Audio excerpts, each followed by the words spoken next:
This is something I see all the time. You get betrayed and you protect the betrayer at your own expense. What do I mean?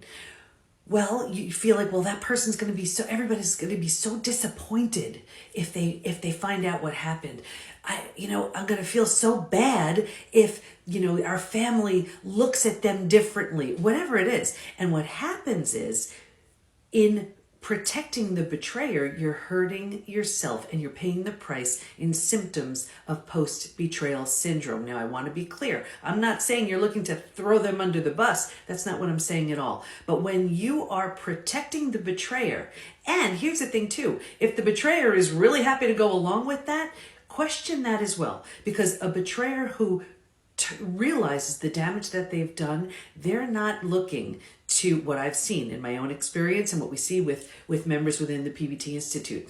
They're not as concerned with, you better not say anything, you better keep this quiet, you better do this, you better do that.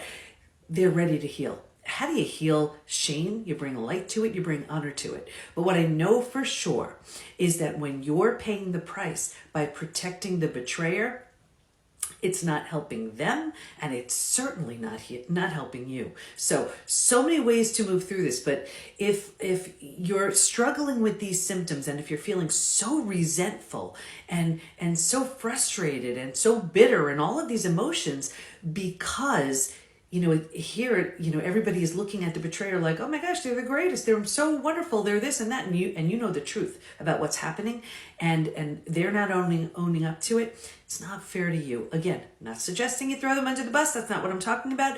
But what I am saying is, when you're protecting them at your own expense, that's hurting you, preventing you from doing the healing work that you need to do, that you deserve to do, that is waiting for you when you move through the 5 stages from betrayal to breakthrough. Follow for more.